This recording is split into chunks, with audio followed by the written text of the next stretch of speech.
What is up guys and welcome, thank you for joining me for another video here on Degenerate Watch. This video was one of those that I've been wanting to get out for quite some time, but it kept getting put on the back burner. Here on the channel, regular viewers will know we've seen plenty of officers that are doing stellar work within their communities to try and make a difference. But as I've said before, in every profession you get your bad apples and the police force is no different. So I thought for the sake of balance and fairness that it'd be good to show some times when those that are entrusted with upholding the law end up breaking the law. And I think most of my viewers would agree that if an officer is breaking the law, then they have no place in that job and they should be punished for it. It's those individuals that want to dishonour their badge that end up giving good officers a bad name and end up getting them hurt as well. It's those good, upstanding officers that are in the job for the right reasons who are the ones that have to do the legwork in order to bring these people to justice. And definitely let me know what you think down below in the comments when you're finished watching the video if you'd like to see more videos like this.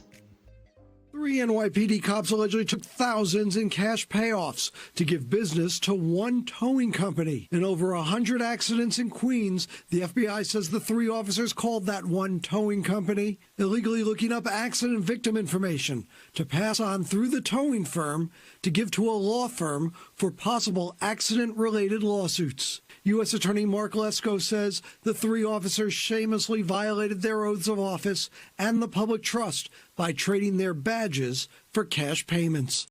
The 3 officers were running the scheme from the 105th Precinct in Queens, New York.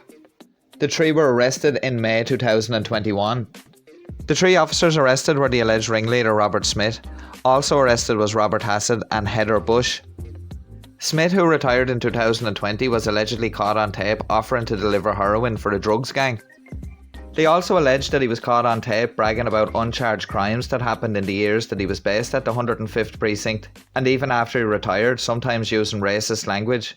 Bro, I robbed everyone. Bro, I point my gun out the window at and watch their reaction and drive away. Now the real Smith will shine. I even shaved my head.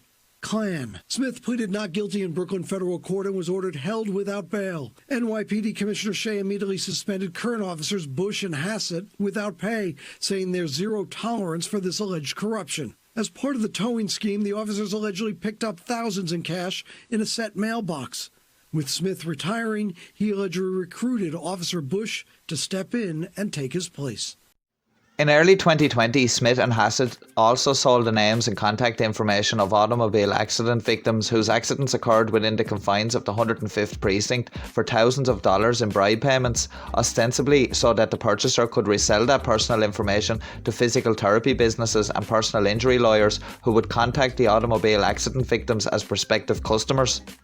Now, when the FBI shut down their little scheme, Smith was looking at up to 25 years in prison, while Hassett and Bush was each facing up to 5 years in prison. And when sentencing came, I have to say I was a little bit disappointed at the sentences being as lenient as they were, considering what they could have been.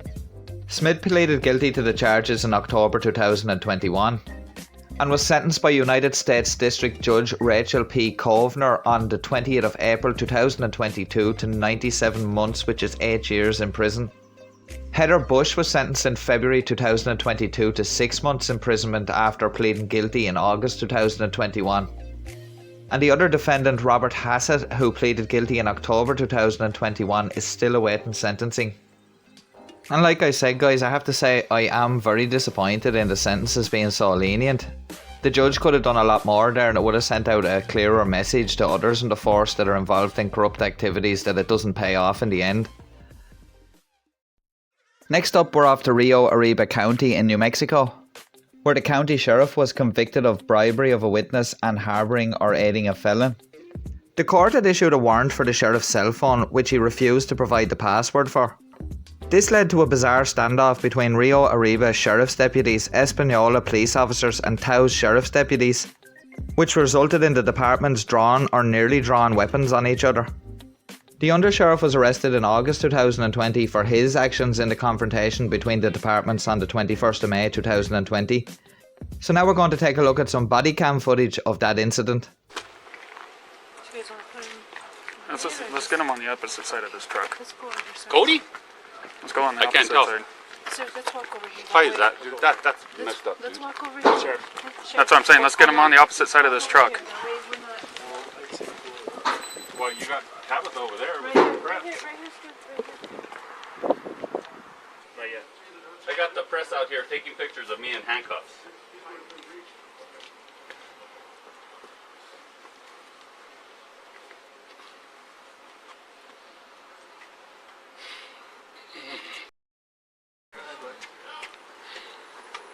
Push him around into the doorway.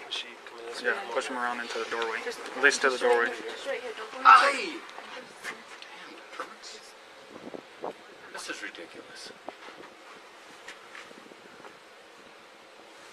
Keep him up there.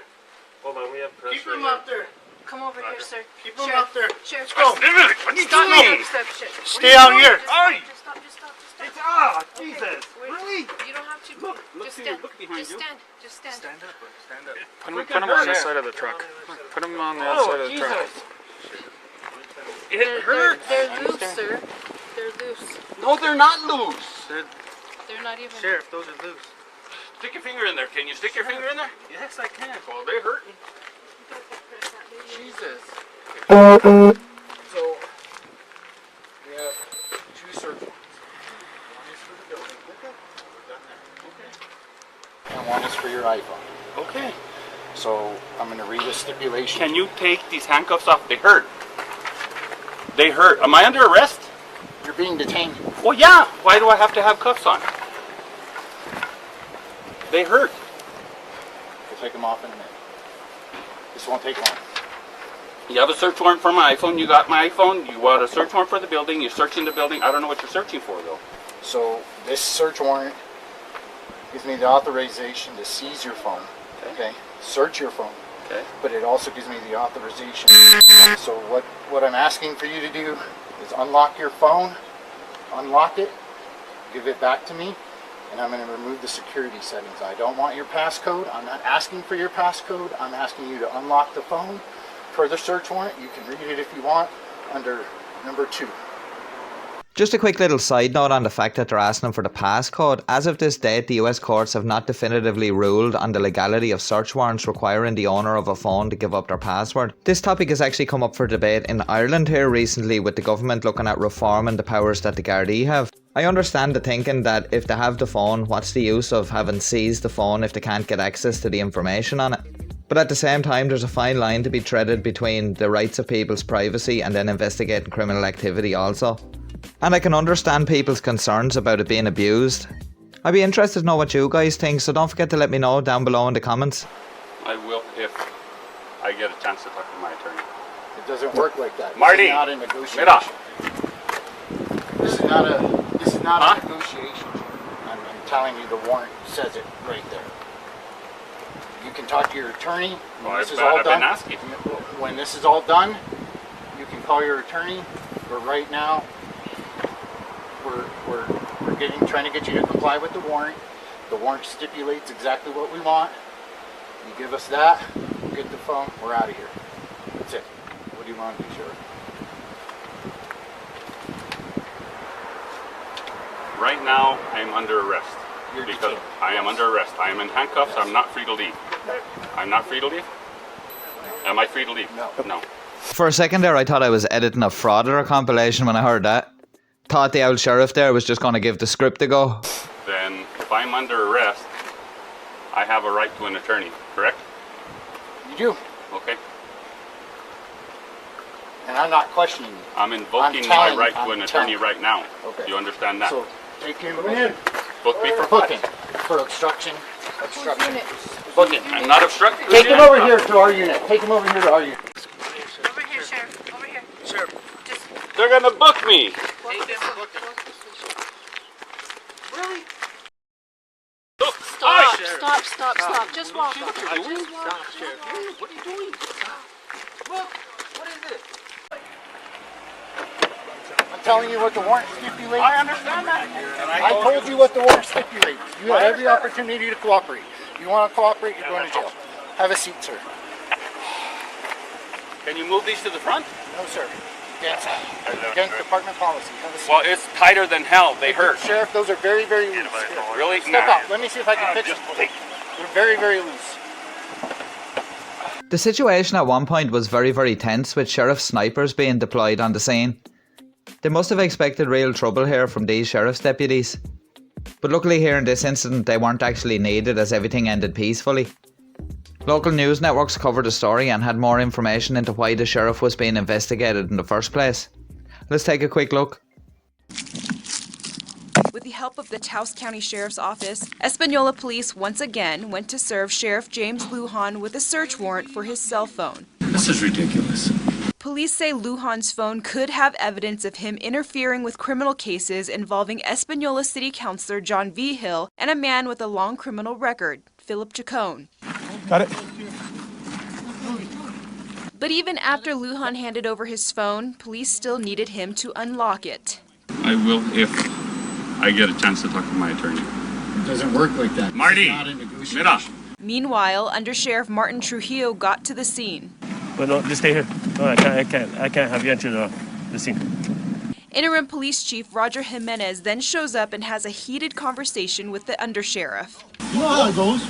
You know how it goes. We're doing our law enforcement duties. That's it. District court signed it. That's it. Okay. Okay, so as soon as we're done, we're going to get out of your hair. Why are you calling everybody here to put them in This is our jail? house. Well, right now it's ours. Right now it's ours. We own the building right now. Shut up. So as you can see, they didn't really leave on the most amicable of terms. The sheriff was charged with aiding a felon and intimidating a witness. He was accused of helping former Espanola councillor Philip Chacon evade Espanola police after leading officers on a high-speed chase in 2017, as well as interfering with a search warrant being served on Espanola City Councilman John Ramon Vigil for his phone by the Espanola Police Department. So this sheriff was up to his neck in it, so let's see how he got on when he was sentenced. Integrity, honesty, and leadership. Those are just some of the words promised on Sheriff James Lujan's bio page for the Rio Arriba Sheriff's Office. The people of Rio Arriba County elected you to be sheriff. They put their trust in you to uphold the law, and you let them down. But today, he was taken into custody and sent to prison. Yes, Your Honor, I try to do the best that I can to help everybody I can, and I in no way would want to harm anyone. Lujan was on trial this week for helping former city councilor Phil Chacon hide out from Espanola police in 2017 after Chacon was involved in a chase. One of Lujan's deputies also told investigators he told them not to say anything about it. The law is the law. You are not above the law, nor can you ignore the law when it serves your purpose. The sentences will be served consecutively for a total of 4.5 years, of which 3 years of imprisonment and 1.5 years supervised probation. But it could get worse for the sheriff, as he could be facing even more time. While the district attorney was investigating this case, she was contacted by a number of people that were concerned that the sheriff was involved in other things. Among those other things, refusing to hand over his cell phone when officers served a search warrant involving the Chacon investigation in May of last year. And in March of last year, allegedly showing up drunk to a crime scene, again involving Phil Chacon. You're in charge? Yeah, yes. Pull your people back. I'll bring them in. Bring who in? Phil Chacon? That's who you have a warrant for? Right. Pull everybody out. I'll bring them in. I don't want to pull them out. Huh? I don't want to pull them back. Excuse me? I'm not asking. I'm telling you. I will bring him in. Okay? Lujan is charged with resisting, evading, or obstructing officers in those cases and scheduled to go on trial next month. The district attorney said in an interview with a local TV station that Arriba County had a sheriff that thought he was above the law. She said he was very arrogant and he would use his power to interfere in other investigations that weren't his. You let down the people of Rio Arriba County, and you let down the sheriff's department, the department that you led. What kind of example were you giving the people that you supervise? I totally agree with what the judge said there. That guy's supposed to lead by example. He resigned from his position as sheriff after the verdict, which you could see coming a mile off as his position was now untenable. His attorney said that he planned to appeal the conviction. If I get any updates on the appeal or the other charges that he's awaiting sentencing on, I'll let you guys know. This isn't the first scandal to hit the Rio Arriba Sheriff's Department. Let's see what happened to the last sheriff. This is the second Rio Arriba County Sheriff to be sent to prison in recent years. Tommy Rodella was sentenced to 10 years in federal prison for pulling a gun during an off-duty traffic stop in 2014. Last year, Rodella appealed his sentence after there was a change in a federal firearms law, but the judge denied his request. He has about 3 years left on his sentence. Well guys, there we have it, some bad cops brought to justice. Bad officers who break the law have no right and no place being in the police force. The burden on the shoulders of the good, upstanding officers who care about their communities and care about upholding the oath that they took is to rein in these bad actors. The more good officers that speak out against these bad officers, the better. But there needs to be robust ways in which these officers can be reported. There's no point having a system in place where officers feel that it's not good to speak up, that they may be singled out or targeted. We know very well here in Ireland what can happen to some officers when they blow the whistle about wrongdoing. They can be alienated and have their lives turned upside down, which discourages others from actually blowing the whistle themselves. I really hope for the people of Rio Arriba County that the next sheriff is a person of better character than the last two people, and hopefully the community's trust in the sheriff's department hasn't been broken for good. Well guys, that was a little something different here on the channel, and if you'd like to see more bad cops brought to justice, definitely do let me know down below in the comments, and in general just let me know what you thought of the video too. If you did enjoy it, as always, please drop us a like, as it does really help the channel out and I do very much appreciate it. Links to all the important stuff are down below in the description, including our social media, our merch shop where you can pick yourself up some Degenerate Watch merch, and also links to our blog over on Ko-fi. If you'd like to help support the channel, why not consider becoming a channel member where you'll get access, among other things, to members only videos. So hit the join button down below this video to find out more about that, or there's a link down below in the description as well. Other ways you can help support the channel is to buy us a coffee over on our blog over on Ko-fi. You can drop us a donation in our PayPal, or you can send us a super thanks by clicking the little heart just down below this video.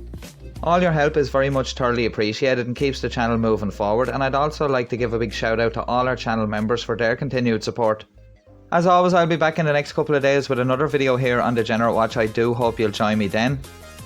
But if you haven't seen some of our other videos, why not check out some that should be appearing on screen now. Until next time guys, stay safe, take care, peace.